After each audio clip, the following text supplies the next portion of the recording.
This is Optimal Living Daily episode 2390, The Worst Piece of Advice I've Ever Received, by Helene Massicotte of freetopursue.com.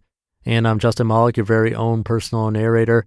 I read to you every day covering productivity, minimalism, personal development, all that fun stuff. So with that, let's get right to another article and start optimizing your life. The Worst Piece of Advice I Have Ever Received, by Helene Massicotte of freetopursue.com. In my mid-20s, I had the opportunity to work for one of the most influential people in my city. I was both elated and apprehensive. I knew I'd learn a great deal from this powerful woman, which I did, but what I didn't expect was that I'd get the worst piece of advice ever. During one of our many meetings, she asked me about my thoughts on a matter.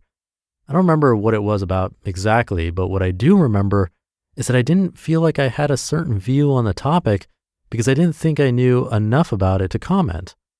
Her reaction came as a complete surprise. Annoyed and or disdainful, she informed me that you must always have an opinion. I sheepishly took the admonition and vowed to always have an opinion because that's what successful people do. This promise to myself to always have an opinion put a great deal of pressure on me. I started feeling that I needed to be on top of it all. The news, all aspects of our business, my personal beliefs, the latest arts and entertainment, everything. The result? I knew everything and nothing at the same time.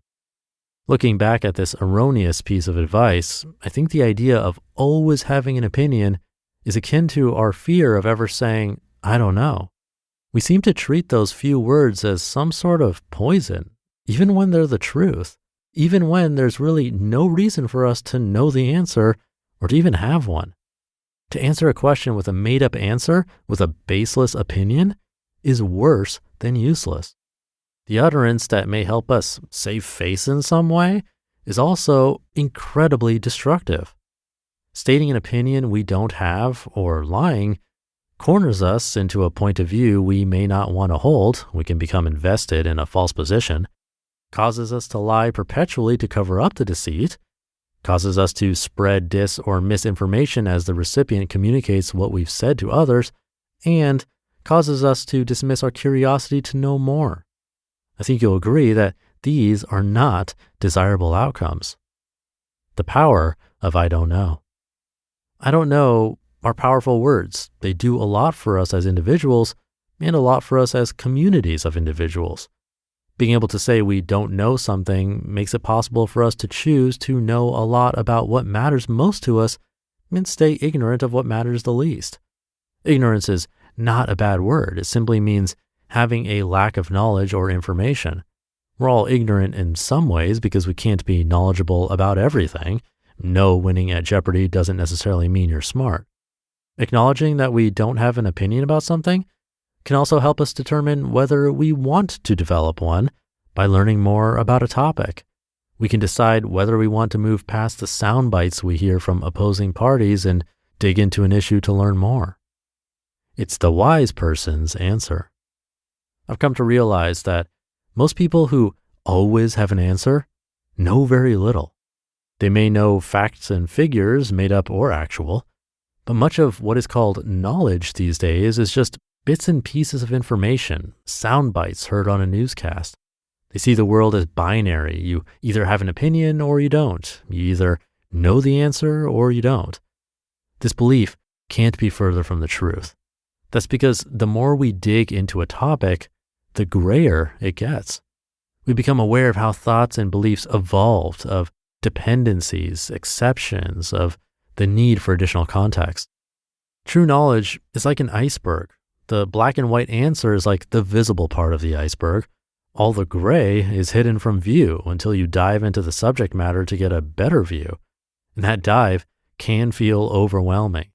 But only once we've taken it can we really say we understand why we know or believe what we do. Ignorance is bliss. The more I read, the more I learn, the more I understand that saying I don't know isn't a sign of weakness. Saying it depends or I don't know enough about it to have an opinion isn't either. It says a lot more about what we care to know about, than any other answer can offer. It makes it clear what we spend our time thinking about and learning about.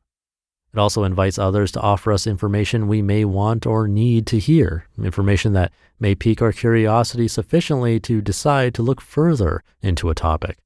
It may lead to some fascinating conversations where we feel no pressure to offer information we don't have, but to be the recipient of thoughts and insights we didn't know even existed. I don't know is about the most powerful statement we can make. I don't know is a sign of the wisdom of knowing that being aware of our own ignorance truly is bliss. You just listened to the post titled, "The Worst Piece of Advice I Have Ever Received" by Helene Massicotte of freetopursue.com. Thank you to Helene.